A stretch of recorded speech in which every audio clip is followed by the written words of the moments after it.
Hi guys! Welcome back to my vlog. It's been a while since I last posted or since I last made a video. But anyways, how are you guys? I hope you're all doing good. And how was I? Eto, lumalaban sa buhay. Walang ibang choice kundi lumaban. Anyways, I know I look weird right now, but nag-breakout kasi ako guys. Ang dami kong pimple from puyat, from stress. Tapos, I just got my period today. Kaya, ayun. Anyways, hindi ako masyadong nakapagkwento sa inyo about sa trip namin from Spain and Portugal. Kasi sobrang raming nangyari and hindi ko alam kung paano siya iisa-isahin sa inyo guys na ikwento. But even right now, parang hindi siya ganun nag-sink in sa akin sa sobrang daming nangyari. And hindi ako masyadong nakapag-vlog or nakapag-take ng maraming videos kasi nga limited yung time namin. So, i-squeeze in namin lahat ng itinerary namin sa isang araw. Kasi hindi rin kami pwedeng umabsent sa school. Lalo na ako, hindi ako pwedeng umabsent sa school. And also sa work, syempre. So, everyday yan, Monday to Friday. Hindi ko talaga alam kung paano i-share sa inyo lahat, guys. But let me share this one thing na hindi ko makakalimutan. And first time na nangyari sa akin sa buong buhay ko.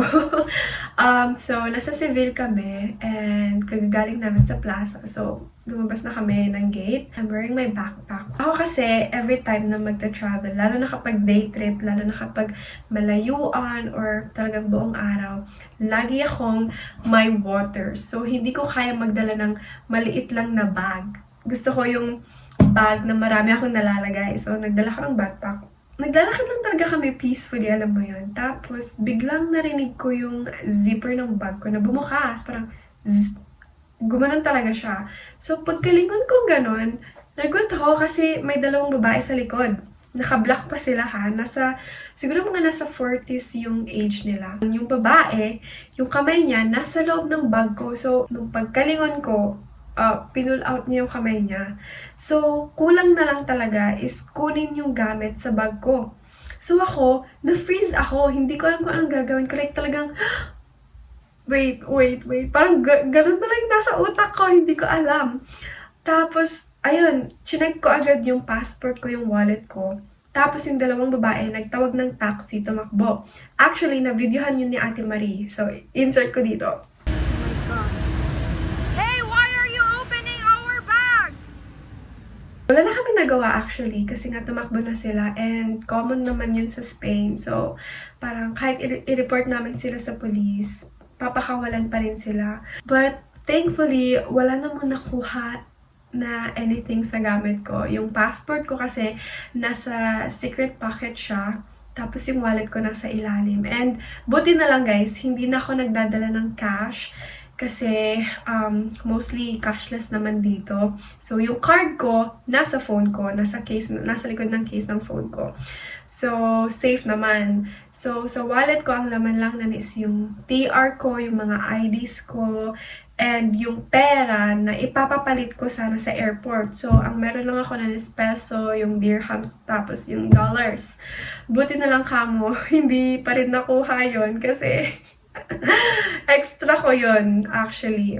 So, mag-i-insert ako ng few clips, guys, from our trip. And yeah, I hope you enjoy. Hey guys! So, it's 4 a.m. and I'm on my way sa train station. And today, yung punta ko sa Berlin. Kasi bukas na yung flight namin papunta sa Spain. And I hope makapag-vlog ako doon talaga. So, empty! So, yan, may bus and may trains kapag ganitong oras.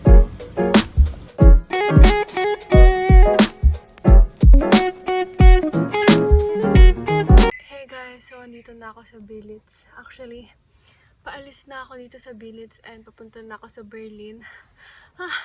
Pagod na pagod ako. So, binisita ko sa Ate Steph and kumuha ko ng iba kong damit. Kasi yung mga summer dress ko, nandito.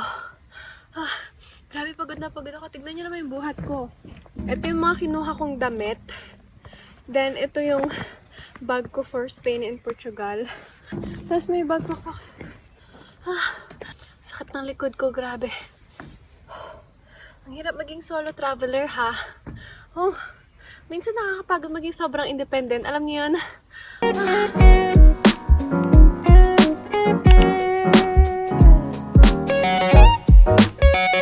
Ito super!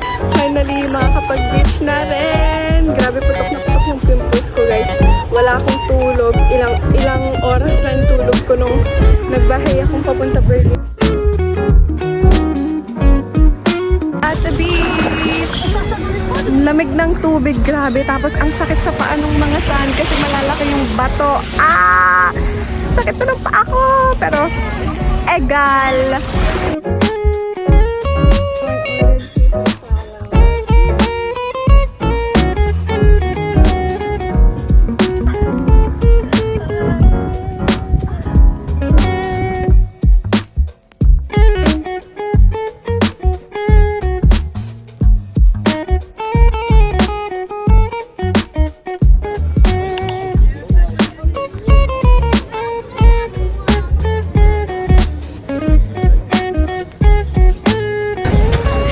So, nandito ako sa Sagrada ngayon. Ang daming tao pero super nice. Nakita niyo ba yan?